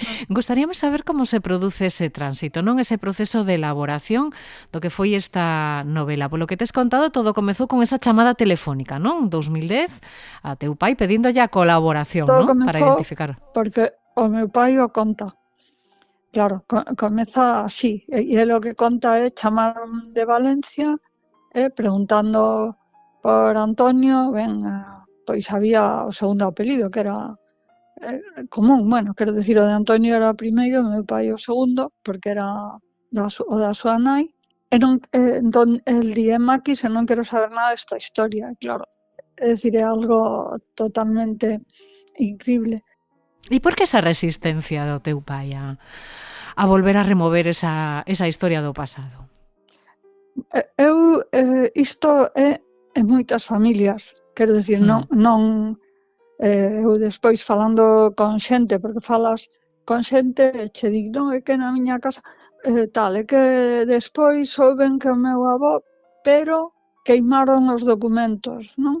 O sea que eu creo que isto foi unha parte de toda esa desmemoria que é imposta bueno, xa durante a guerra, pero despois da guerra. Entón, e desa manipulación do relato, non? Tamén por parte dos vencedores, neste caso, non? Claro, quero dicir, que, digamos, a eliminación, non? En fin, dos rosos, dos republicanos, non? Que lembremos que era o goberno legal, non? Por parte dos franquistas, pois, digamos, ten varios aspectos, non? É o aspecto físico, o sea, matar, e entón iso creo que está sendo coñecido agora, non tanto. Despois hai o que é eliminar os restos físicos, non? Por exemplo, os campos de concentración foron arrasados despois de desmontados. Os que foron montados en barracóns, como é o caso de Albatera ou Castuera, foron totalmente destruídos. Borrados. Claro, facer desaparecer físicamente o lugar, pois é unha parte dese proceso de desmemoria. E despois xa o relato que dicías ti, é dicir, as palabras, non? Que eu digo, as palabras tomadas en van, non? Porque chamar bandidos os guerrilleiros, non? En fin, os que estaban pois defendendo a legalidade, non? Ou chamar pois heroe o tirano Franco, etcétera, non? Entón, todo iso é totalmente, pois, eso que eu digo a veces, que botar todo eso no fondo do pozo da desmemoria, e de aí é onde hai que tiralo. Claro, entón, pois, o meu pai, cando chaman, tiña 94 anos. Entón, quero dicir que hai unha parte da cousa é que a xente xa tamén, pois, a unha idade, non? E el estivera no exército de Franco, non? Pois era, prácticamente tiñan a mesma idade. O meu pai era 16 e Antonio 17.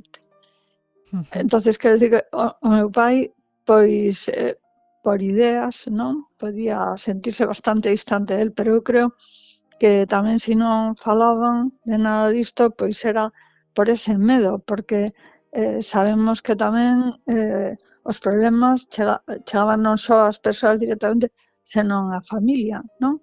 E el, o seu, vamos, o que repetía era, non quero saber nada desta historia, non quero falar. Despois contou algunha cousa, non? Entón, por exemplo, que cando o pai de Antonio se arruinara, pois que eles foran a Doña Mencía e que Antonio e algúns dos irmáns viviran na súa casa, na casa da miña avoa.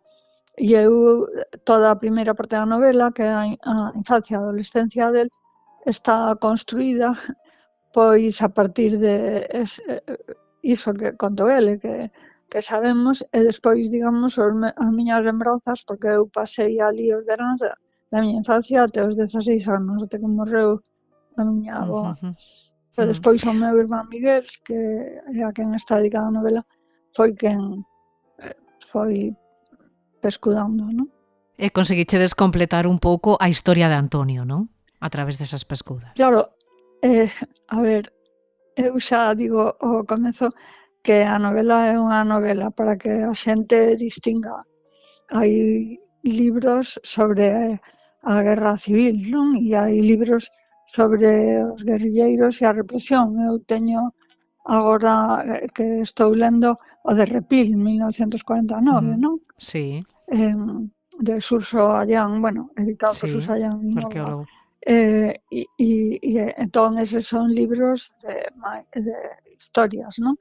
E este, claro, é un libro que intenta, pois a través da documentación e o que se sabe, reconstruir a vida de Antonio, mais realmente documentación, o que hai é sobre todo xa a partir do ano 42, cando el sae do cárcere, se reincorpora digamos, o Partido Comunista, primeiro a propaganda en Valencia e despois xa o monte, non? A guerrilla. Deso, pois sí, porque, é dicir, hai tanto documentos do cárcere, do paso polo manicomio, é dicir, o expediente, tal, e despois dos suizos sumarísimos, non? Entón, de aí hai máis datos, pero, por exemplo, eso que dicía, a novela ten 3 partes, non? Da parte da infancia, pois é unha reconstrución, non?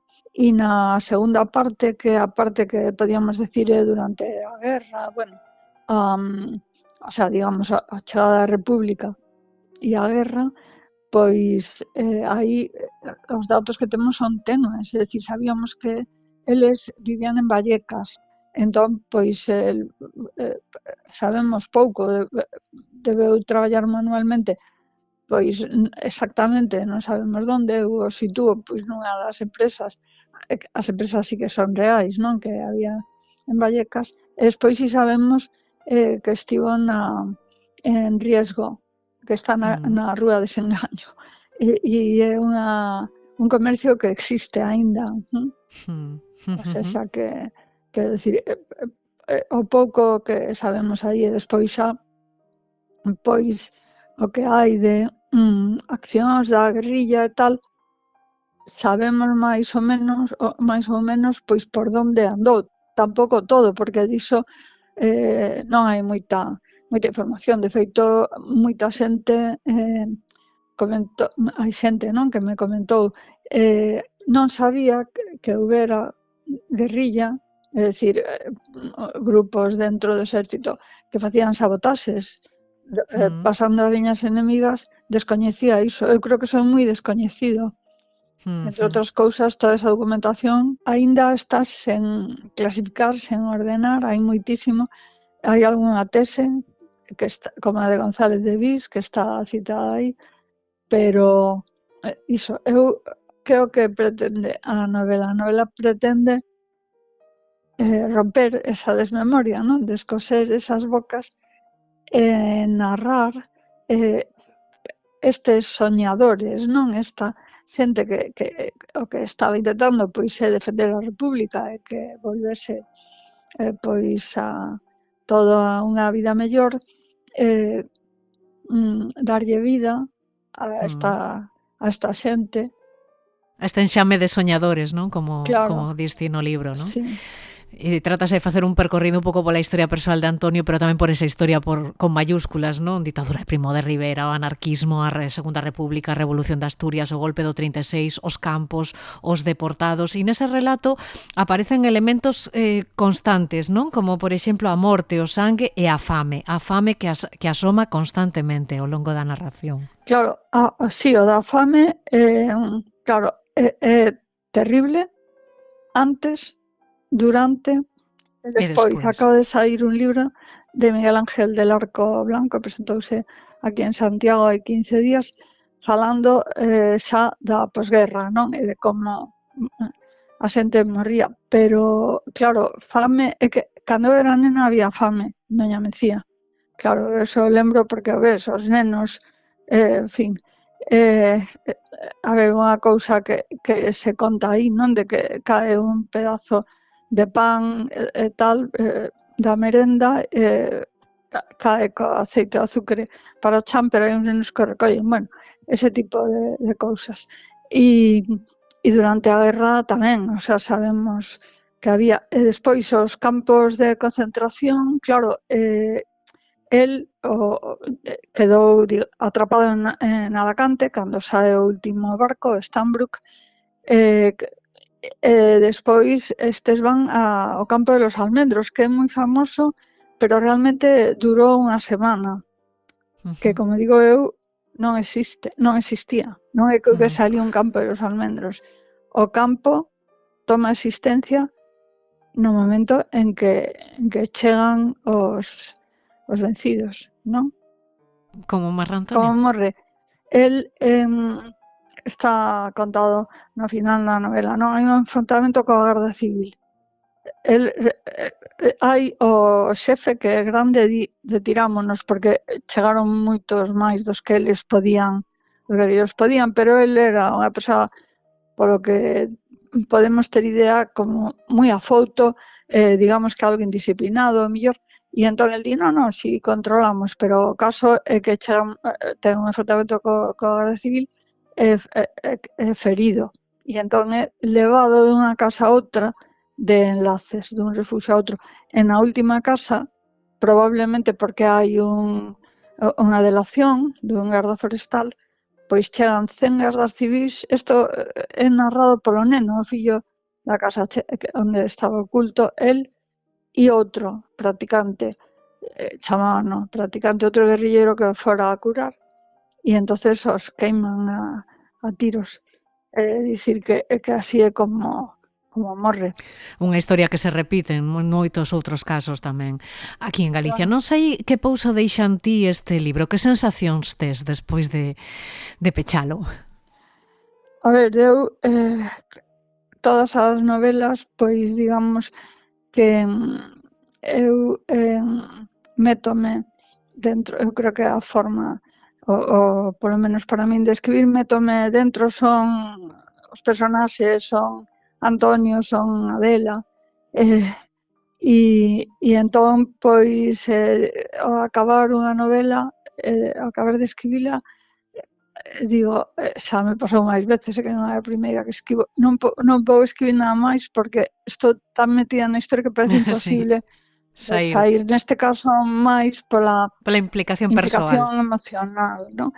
Si, eso que decías ti ao comezo, que xa digo, non é tamén, non? Porque realmente é unha persoa da miña familia, pero por toda a historia, pois de todo o que sufriron tanta xente nese momento. E entón, pois é difícil, non? Sair. Nestes tempos de negacionismo, de branqueamento, por que é importante facer memoria tamén desde a literatura, Marilar? Eu creo que é moi importante. Walter Benjamin, que é unha das persoas que reflexionou sobre estas cousas, di que é importante contar a historia dos vencidos tamén, e eu creo que xa que o seu soño, como digo, estrelouse no chan, pero é dicir, polo menos debemos contalo. É dicir, debemos contalo porque algúns deses soños son os nosos, non? Entón, pois un pouco isto é o que tratei na novela.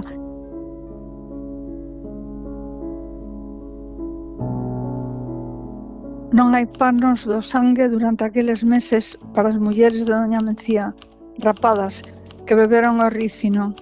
Non hai mes. Non hai panos do sangue a lavar. Non hai mes para as viúvas, as orfas dos fillos, as fillas dos homes lanzados ás gabias, o oliveiral de Monturque, a cima de Cabra. Teñen un anaco de tea manchado de sangue recollido por un cabreiro que, sen ser visto, presenciou como os fusilaban. Escarbou a terra coas mans, cortou un pedaciño do blusón dun cadáver coa navalla. Non sabe de cal dos homes. De man en man, medio esfiañado, o pano empapado en sangue seco chegou á villa. Pano, sangue. O 12 de cada mes as mulleres xúntanse en segredo arredor do anaco de tea. Malia ser perigoso cos falangistas armados vixiando. O toque de queda ás 8 da tarde. Prohibido chorar os mortos. O pano é de todas, é de cada muller. Unhas rezan, non coñecen outra forma de do. Unhas choran en silencio. Unhas levantan o puño, pronuncian os nomes.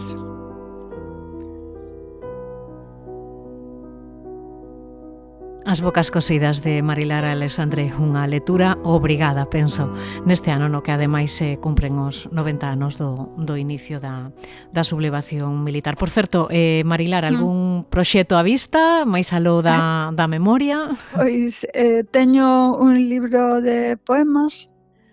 Eu, ás veces, hai cosas que están escritas en paralelo, non? E o sea, ten algo que ver con isto, chamase Terra baixo as uñas. Sí. E, a ver, pois estou pendente agora de o que me digan da editorial, non sei se sairá este ano así. E estou escribindo, que empezar hai tempo, parei un libro de ensayo. Sobre? Pois... Si se pode saber. Claro, digamos que non ten título aínda, pero ten que ver con isto que ti comentabas dos negacionismos, porque eu na miña parte da vida profesional da universidade, non? Bueno, eu son unha cousa bastante rara, non? Un bicho así un pouco híbrido. Son bióloga, pero fixen a primeira tese que se fixo en España sobre didáctica da bioloxía en 1990 e a miña investigación foi sobre argumentación e pensamento crítico. E entón, claro, hai negacionismos moi serios, non? Porque temos, por exemplo, a crise climática, eu prefiro de crise a cambio, claro. Eu creo que despois dun ano como este, non? Con todo eso que chaman un tren de temporais, de borrascas, claro, como a xente pode dubidar de que isto é distinto e, ademais, que ameaza pois a vida da xente, non? Porque provoca e, bueno, a parte da economía e despois ou as vacinas, claro, é que Estados Unidos está gobernado, é unha distopía que parece escrita por Margaret Atwood. Sí, parece novelada, claro, efectivamente. Entón, pois ten que ver con esas cousas, o que é verdade. Vai dar moito de si este ano e agora ademais centrados na celebración das letras que van ser moi especiais, centradas na figura de Begoña Caamaño, unhas letras confiamos que sexan tan violetas, tan reivindicativas, tan reflexivas e tan conectadas coa realidade, tan vivas e tan alegres como foi Begoña Caamaño. Si eu acabo de facer un texto para o libro da USC que puxenlle de título Begoña Caamaño, Caamaño desestabiliza os mitos artúricos. Porque, en fin, das dúas novelas era, un texto non moi longo, vamos, o que me pediran, e entón está centrado niso, non? Porque os mitos artúricos, madre mía. Que importante que a caída a elección de Begoña, non? Tendo en conta ademais o contexto actual, non? Que agardas destas letras? A ver, sempre as letras deberían ser para que unha persoa sexa coñecida, e non só para que a xente a lea este ano, sino para que a lean pois máis adiante. Eu intento escribir para que se lea dentro de un tempo, non? E Begoña, claro, eu lera, non, as dúas novelas. Begoña, ademais, claro, como xornalista, foi unha muller tan comprometida, non, con tantas cousas, que tamén é moi importante ver que nas letras, que o xornalismo forma parte das letras, non? E entón, ler agora Morgana Nesmelle distín, meu Deus, todo isto estaba aquí e eu algunhas cousas non as lembraba, porque xa, entón, por exemplo, as mulleres que aparecen na novela presentadas de forma negativa, entre outras cousas, porque eran mulleres activas sexualmente, non? E intelectualmente. Entón, claro, isto o patriarcado causalle temor. Claro, o importante aquí non é que haxa mulleres que sexan protagonistas, non? Sino que sexan mulleres pois que son intelectuais, que teñen unhas ideas distintas, non? Neste caso, pois, Viviana, porque é casi tan importante Viviana na novela, se lembras, como Morgana, que o que pretende é a difusión do coñecemento, e o que pretende é que ese coñecemento druídico, non? Como segredo e tal, pois pasa a ser compartido por toda Britania, e aí está o antagonismo con Merlín, non? Entón, digamos que é unha historia que eu redescubres un pouco a ler outra vez, diste, pero que idea tan fermosa, porque é verdade, ademais, que é un tema o de difundir o coñecemento moi importante, non? E que hai mulleres históricas, non? Non lendarias, como Viviana, que o fixeron e non foi comprendido no seu momento, non? E isto, pois, Begoña atribúello a Viviana, non? E é o motivo do seu distanciamento con Merlín, non? Entón, é moi interesante. E despois o propio Merlín, claro que o Merlín ao final da novela pois di, a miña vida foi un fracaso porque eu puxen todo como que eu o que máis amaba era a Britania e estraguei a miña vida, non? Entón isto tamén é moi, aí eu digo que en fin, desartella un dos esteos dos mitos artúricos, non? Teremos tempo de analizar a obra e tamén a vida de Begoña ao longo deste ano 2026. Deixounos demasiado pronto, deixounos, efectivamente. Así que hai que reivindicar a Begoña Caamaño. Morgana e Circe. Mariler Alexandre, pues moitísimas grazas por pasarte por aquí, foi un placer, unha aperta. A ti, unha aperta.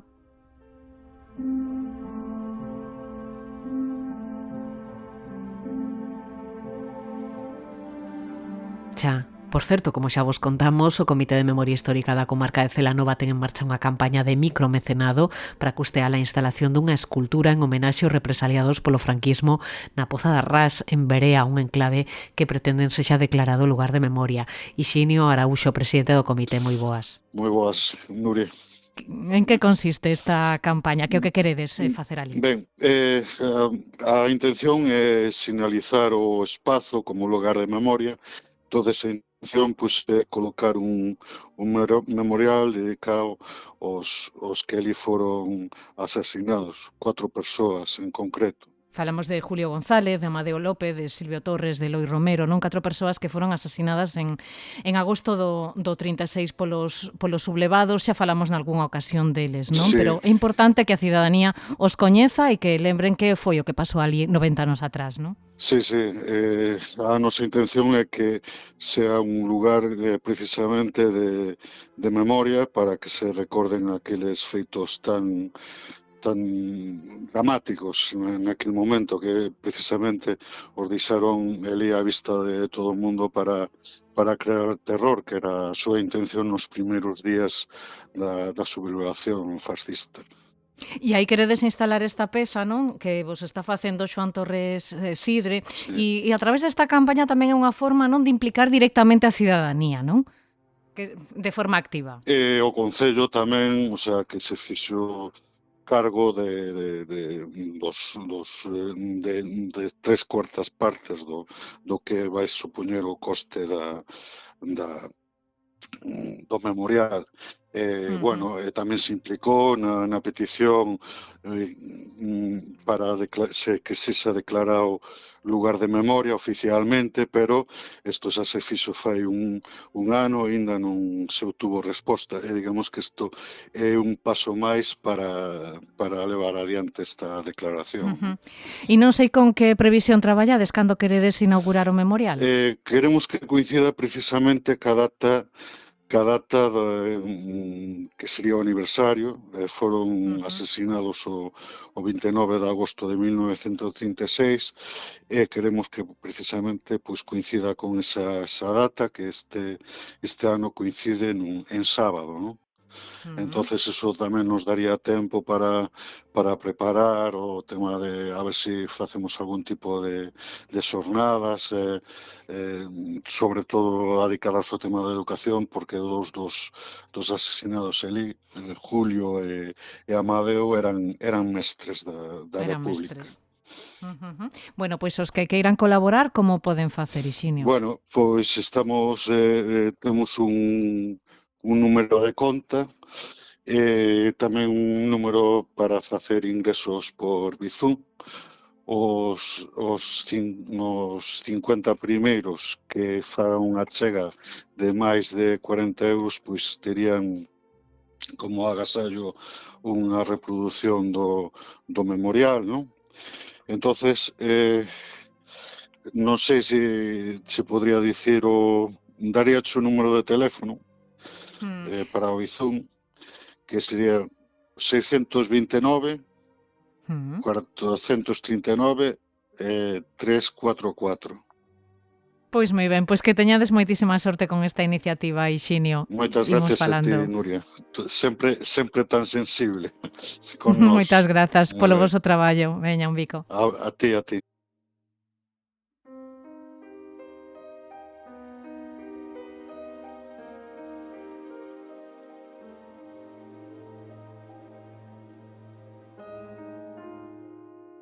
Pois ata aquí chegamos. Moitas grazas a Ferreiro, a Manuel, a Luís, a Lucía, a Marilar e a Hixinio por pasarvos por aquí. Moi pronto regresaremos con máis historias como estas. Xa sabes que podes atoparnos en Spotify, iBooks, YouTube e Apple Podcast. Ata cando queiras.